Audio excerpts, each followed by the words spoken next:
Hello everyone and welcome back to our channel. So last 1 month बचा है CA foundation दिसंबर 23 exams के लिए। आज बात करेंगे कि क्या स्ट्रेटेजी होनी चाहिए सारे सब्जेक्ट्स के लिए, अकाउंट्स, लॉ, मैथ्स और इकोनॉमिक्स के लिए। जो भी स्ट्रेटेजी होगी मैं आपको डिस्कस करते जाऊंगा एंड जो भी इम्पोर्टेंट टॉपिक्स हैं जो आपको बिल्कुल नहीं छोड़ने हैं उसके बारे में भी डिस्कस करेंगे एंड कुछ रिवीजन वीडियोस या लिंक्स मैं आपको दूंगा जो आपको बहुत ज्यादा हेल्प करेगी इस 1 मंथ में रिवाइज करने के लिए। So without further adieu let's start the video.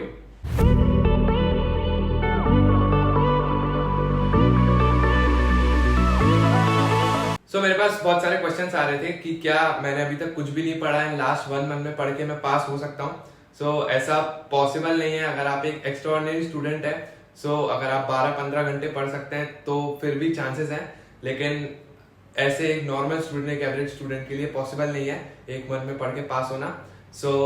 I suggest, अगर आपने अभी तक कुछ भी नहीं पढ़ा है आप नेक्स्ट अटेम्प्ट के लिए ट्राई कर सकते हैं। नया सिलेबस रहेगा तो उसके लिए आप तैयारी कर सकते हैं। सबसे पहले बात करते हैं पेपर 1 अकाउंट्स की। आपको इस लास्ट 1 मंथ में जितनी हो सके उतनी प्रैक्टिस करनी है एंड जो मॉड्यूल है उसको बिल्कुल अच्छे से कवर कर लेना है। अगर आपका मॉड्यूल हो गया हो तो जो भी प्रीवियस या क्वेश्चंस, एमटीपीज, आरटीपीज, इन सबको सॉल्व करना स्टार्ट कर देना है। आई होप आप लोगों का सिलेबस कंप्लीट हो चुका होगा एंड सारे कॉन्सेप्ट्स क्लियर होंगे।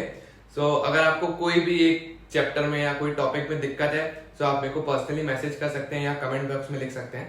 एंड जो इस 1 मंथ में आपकी स्ट्रेटेजी होनी चाहिए वो ये होनी चाहिए कि ये 4 चैप्टर जो है ये आपको बिल्कुल अच्छे से करके ही जाने हैं। ये 4 चैप्टर आपको 40 से 45 मार्क्स देखे जाएंगे, 40 to 45 मार्क्स। सबसे पहला चैप्टर है सोल प्रोप्राइटरशिप के फाइनल अकाउंट्स, फिर सेकंड है पार्टनरशिप वाला चैप्टर, थर्ड है एनपीओ वाला चैप्टर एंड फोर्थ है कंपनी अकाउंट्स जिसमें शेयर्स और डिबेंचर्स आता है। अगर आपने कॉमर्स किया था तो ये आपको 11th और 12th में थे, आपको बहुत ज्यादा इजी होगा एंड आप जितनी चाहे उतनी प्रैक्टिस कर लीजिए। अकाउंट्स में थ्योरी भी है, तो जब आपकी पूरी प्रैक्टिस कंप्लीट हो जाए तो एक वीडियो देख लीजिएगा थ्योरी की, जिससे आपकी थ्योरी भी कवर हो जाएगी। अब एक रिवीजन वीडियो की बात, मतलब जो ये टॉपिक्स हैं इनमें मॉड्यूल में कुछ ऐसे क्वेश्चंस हैं जो बहुत ज्यादा टफ से हैं। सर हैं जिनसे मैंने पढ़ा था, वो है अंशुल अग्रवाल सर। उन्होंने एक प्लेलिस्ट बनाई थी जिसका नाम था डरना जरूरी है। उसमें जो भी ऐसे टफ से क्वेश्चन थे जिसको देख के बच्चों को डर लगता था, वो क्वेश्चंस वो प्रैक्टिस करवाते थे एंड वो सारे मॉड्यूल के या आरटीपी पीवाईक्यू के क्वेश्चंस थे। वो वीडियो आप एक बार देख लीजिएगा, वो मैं डिस्क्रिप्शन में डाल दूंगा। करते हैं पेपर 2 की, जो है लॉ एंड बीसीआर। लॉ में जो होता है 60 मार्क्स का होता है, बीसीआर आता है 40 मार्क्स का। लॉ में आपकी जो स्ट्रेटेजी होनी चाहिए, अगर आपका इंडियन कॉन्ट्रैक्ट एक्ट हो चुका है, मतलब आपने 1-2 बार उसको पढ़ लिया है एंड सिर्फ उसका रिवीजन बाकी है, आई सजेस्ट उसको बिल्कुल अच्छे से कंप्लीट कर लीजिएगा क्योंकि वो 15 से 20 मार्क्स का आएगा। एंड उसके बाद आप सोगा एक्ट, पार्टनरशिप एक्ट और कंपनीज एक्ट कर लीजिएगा। मतलब आपकी प्रायोरिटी इस बेसिस पे रहनी चाहिए। एंड अगर मान लीजिए आपका इंडियन कॉन्ट्रैक्ट एक्ट स्टार्ट नहीं हुआ है, मतलब मान लीजिए आपने स्टार्ट भी कर दिया हो लेकिन आपको कॉन्फिडेंस नहीं है उसको करने में, आप क्या कर सकते हैं, आप SOGA act, partnership act, companies act, इनको पहले कर लीजिएगा एंड उसके बाद टाइम बचे तो इंडियन कॉन्ट्रैक्ट एक्ट को मतलब इतना कर लेना कि 5 से 10 मार्क्स एटलीस्ट उसमें मिल सके। अब अगर आपको मान लीजिए बहुत बर्डन लग रहा है तो आप एक चैप्टर है जिसको छोड़ सकते हैं, एलएलपी, वो 5 मार्क्स का आता है। अगर आपको मतलब रिस्क लेना है कुछ छोड़ने का तो आप एलएलपी वाला चैप्टर छोड़ सकते हैं। फिर उसके बाद आता है बीसीआर। बीसीआर में, एंड एक और बात, लॉ में आपको ये ध्यान रखना है कि लास्ट 1 मंथ में डेली रिवीजन करना है लॉ का, जो भी उसके प्रोविजंस हैं, जो भी उसकी मॉड्यूल है उसको डेली रीड करते जाना है। एंड राइटिंग प्रैक्टिस, मैंने आपको शुरू से कहा था, मतलब मैंने वीडियो डाली थी उसमें बताया था कि आपको राइटिंग प्रैक्टिस बहुत अच्छे से रखनी है।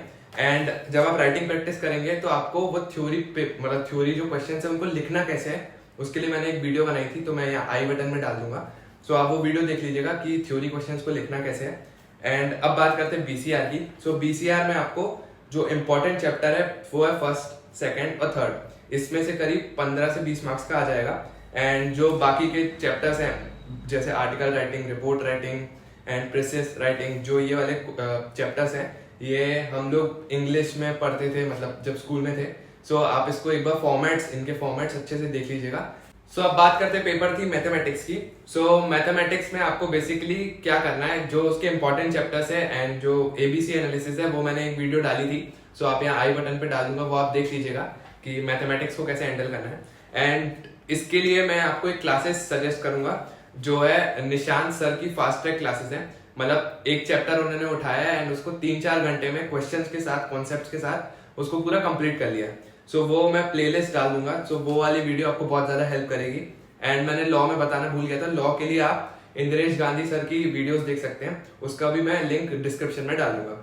सो मैथमेटिक्स के लिए आपको बस जितनी हो सके प्रैक्टिस करनी है एंड ट्राई कीजिएगा, मॉड्यूल्स के क्वेश्चन ही बार बार करते जाइएगा। एंड जो मैथमेटिक्स का पेपर होगा वो पूरा ऑब्जेक्टिव होगा एंड उसमें टाइम लिमिट होगी, तो आप ट्राई कीजिएगा कि थोड़ा सा टाइमर लगा के एंड टाइम को देखते हुए उनके क्वेश्चंस को करिएगा। एंड कैलकुलेटर पे आपका बहुत अच्छा कमांड होना चाहिए। एंड अब बात आती है पेपर 4 की, बिजनेस इकोनॉमिक्स एंड बीसी के। सो बिजनेस इकोनॉमिक्स में जो सबसे मेजर आपके इंपॉर्टेंट चैप्टर्स हैं वो है demand and supply, production, theory of production and cost and markets वाला। सो ये चैप्टर्स को तो आपको बिल्कुल नहीं छोड़ना है, इनको बहुत अच्छे से कर लीजिएगा। ये आपके क्लास 11th में क्वेश्चंस मतलब चैप्टर्स थे। एंड उसके बाद बिजनेस इकोनॉमिक्स में आपको ट्राई करना है कि इसको मतलब रेगुलर आपको इसको रिवीजन करते जाना है, क्योंकि इसमें कॉन्सेप्ट्स अगर आपको अच्छे से समझ में आ गए तो ये आपके लिए बहुत ज्यादा इजी हो जाएगा। एंड ये भी ऑब्जेक्टिव बेस्ड है पूरा। एंड फिर उसके बाद आता है बीसी के। सो बीसी के अगर आप पहले स्टार्ट करेंगे तो वो आपका बहुत जल्दी हो जाएगा, मतलब आपका 1 हफ्ते 10 दिन में बीसी के कंप्लीट हो जाएगा। इसका जो चैप्टर 3 है वो बहुत ज्यादा इंपॉर्टेंट है एंड बहुत ज्यादा ट्रिकी सा है। सो अगर आप लोग मुझे डिस्क्रिप्शन मतलब कमेंट बॉक्स में बोलेंगे सो मैं वो वाला चैप्टर आपको करवा दूंगा बहुत सारे निमोनिक्स और बाकी चीजों के साथ। एंड इसी के साथ आपका चैप्टर 2 और चैप्टर 4 भी बहुत ज्यादा इंपॉर्टेंट है। सो ये वाले चैप्टर्स आप अगर प्रायोरिटी में करेंगे सो आपके बहुत ज्यादा मार्क्स आने के चांसेस हैं। एंड आज के लिए इतना ही। अगर आपको वीडियो अच्छी लगी हो तो प्लीज लाइक कीजिए, शेयर कीजिए एंड सब्सक्राइब कीजिए। एंड अगर कोई भी डाउट हो, किसी भी चैप्टर में दिक्कत हो, आप कमेंट बॉक्स में बता सकते हैं। So thank you for watching.